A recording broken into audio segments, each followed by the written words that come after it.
ಏನಮ್ಮ, ಯಾಕೆ ಧ್ವನಿ ಒಂಥರ ಇದೆ? ಏನೂ ಇಲ್ಲ ಅಪ್ಪ, ಹೇಳಿ. ನಾಳೆ ಕಾರ್ತಿಕ ಪೌರ್ಣಮಿ ಅಲ್ವಮ್ಮ. ಹಬ್ಬಕ್ಕೆ ನಿನ್ನ ಅಳಿಯಂದ್ರನ್ನ ಮನೆ ಕರೆಯೋದಕ್ಕೆ ಫೋನ್ ಮಾಡಿದೆ. ಅಪ್ಪ, ನೀನ್ ತಪ್ಪದೆ ಬರ್ಬೇಕಮ್ಮ. ಎಲ್ರೂ ನಿನ್ ಬಗ್ಗೆನೇ ಕೇಳ್ತಿದ್ದಾರೆ. ನಿಮ್ ಮದುವೆ ಆದ್ಮೇಲೆ ಬಂದಿರೋ ಮೊದಲನೇ ಹಬ್ಬ ಅಲ್ವಾ, ಬರಲ್ಲ ಅಂತ ಹೇಳ್ಬೇಡ.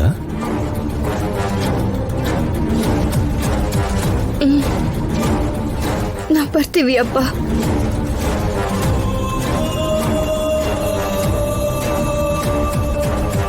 ಮನೆಗ್ ಬಾ ಅಂತ ಕರೀತಾ ಇರ್ಬೇಕು, ಬರ್ತೀನಿ ಅಂತ ಹೇಳ್ತಿದ್ದಾಳಲ್ಲ. ಶೌರ್ಯ ಸರ್, ನಾನ್ ಮದ್ವೆ ಆದ್ ಬಂದ್ ಮನೆಗೆ ಅಪಕಾರ ಮಾಡಿದ್ರು ಪರವಾಗಿಲ್ಲ ಅನ್ಕೊಳ್ಳಲ್ಲ. ನಾನ್ ಬೇಕು ಅಂತ ದೇವಸ್ಥಾನದ ಬಾಗ್ಲು ತೆಗಿಲಿಲ್ಲ. ಗೌರ್ಮೆಂಟ್ ಆರ್ಡರ್ನ ಫಾಲೋ ಮಾಡ್ಬೇಕು ಸರ್. ನನ್ನ ಉದ್ಯೋಗ ಧರ್ಮನೇ ನಾನು ಮಾಡಿದ್ದು ಸರ್. ಆದ್ರಿಂದ ಹೀಗಾಗುತ್ತೆ ಅಂತ ನನ್ ಕನ್ಸಲ್ಲೂ ಕೂಡ ಅನ್ಕೊಂಡಿರ್ಲಿಲ್ಲ ಸರ್. ಒಂದ್ ವೇಳೆ ಇದೆಲ್ಲದಕ್ಕೂ ಕಾರಣ ನಾನೇ ಆಗಿದ್ರೆ ನನ್ನ ಕ್ಷಮಿಸ್ಬಿಡಿ ಸರ್.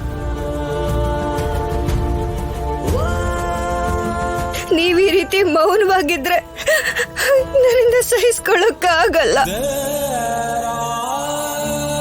ನಾಳೆ ಪೂಜೆಗೆ ಅಪ್ಪ ಮನೆಗೆ ಬರೋದಕ್ಕೆ ಹೇಳ್ತಿದ್ದಾರೆ ಸರ್. ನಾವ್ ಹೋಗೋಣ ಸರ್. ಲೇ ಶೌರ್ಯ, ನಡೆದಿರೋದಕ್ಕೆಲ್ಲ ಕ್ಷಮೆ ಕೇಳಿದ್ಲು ಅಲ್ವಾ? ಈ ವಿಷಯನ ಇಲ್ಲಿಗೆ ಬಿಟ್ಟಾಕಿ ಬರ್ತೀನಿ ಅಂತ ಹೇಳೋ. ಅಪ್ಪ, ಅದ್ ಹಾಗಲ್ಲ. ಇನ್ನೇನು ಮಾತಾಡ್ಬೇಡ ಅಮ್ಮ, ಅವನ್ ಬರ್ತಾನೆ, ನೀವಿಬ್ರು ಹೋಗ್ತೀರಾ. ದಯವಿಟ್ಟು ನಿಮ್ಮಿಬ್ರು ಮಧ್ಯೆ ನಡೀತಾ ಇರೋ ಈ ಸಮಸ್ಯೆಗಳು ನಿಮ್ಮ ಅಪ್ಪ ಅಮ್ಮನಿಗೆ ಗೊತ್ತಾಗ್ಬಾರ್ದಮ್ಮ. ಅವ್ರಿಗೆ ನೋವಾಗುತ್ತೆ. ಕೊನೆ ಪಕ್ಷ ನಾಳೆ ಒಂದಿನಾದ್ರೂ ನೀವಿಬ್ರು ಸಂತೋಷವಾಗಿರಿ.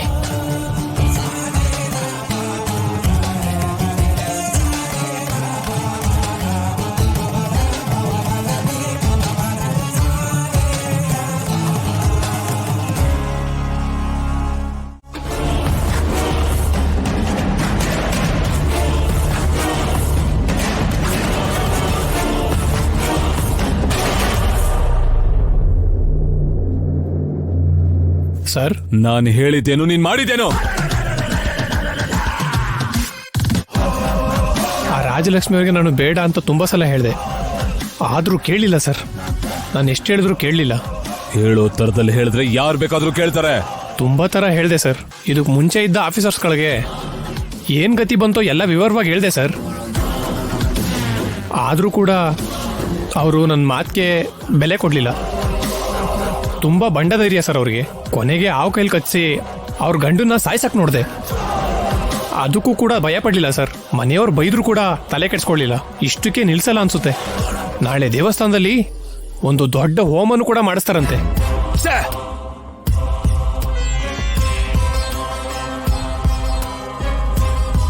ದೇವಸ್ಥಾನದ ಬಾಗ್ಲು ತೆಗ್ಸಿದಲ್ದೆ ಹೋಮ ಕೂಡ ಮಾಡಿಸ್ತಿದ್ದಾಳ.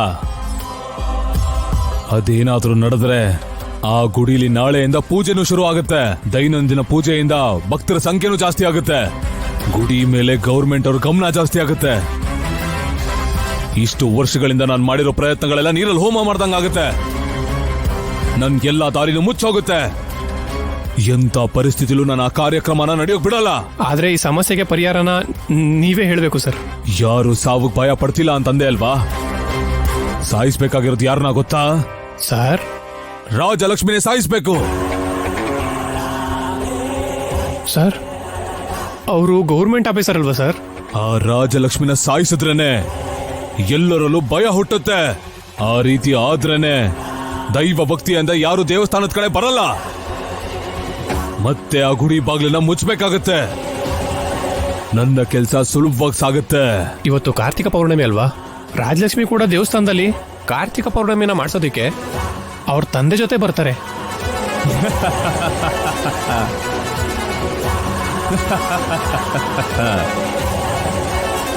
ರಾಜಲಕ್ಷ್ಮಿ ಅದೃಷ್ಟವಂತೆ. ದೇವರ ಸನ್ನಿಧಿಲಿ ಪ್ರಾಣ ಬಿಡ್ತಿದ್ದಾಳೆ. ತಡ ಏನಕ್ಕೆ? ಹೋಗ್ ಸಾಯಿಸ್ಬಿಡಿ. ಹಾಗೆ ಆಗ್ಲಿ ಸರ್. ಬೇಕಾದ್ರೆ ಹುಡುಗರನ್ನ ಕರ್ಕೊಂಡು ಹೋಗು. ಆ ಸಾವು ಹೇಗಿರ್ಬೇಕು ಗೊತ್ತಾ? ಮನುಷ್ಯರು ಸಾಯಿಸಿರೋ ಹಾಗಲ್ಲ, ಯಾವುದೋ ದುಷ್ಟ ಶಕ್ತಿ ಸಾಯಿಸಿರೋ ಹಾಗೆ ಜನ ಎಲ್ಲ ನಂಬೇಕು. ಅವಾಗ್ಲೇ ಎಲ್ಲರಲ್ಲೂ ಭಯ ಹುಟ್ಟುತ್ತೆ. ಹೋಗೋ. ಬರ್ತೀನಿ ಸರ್.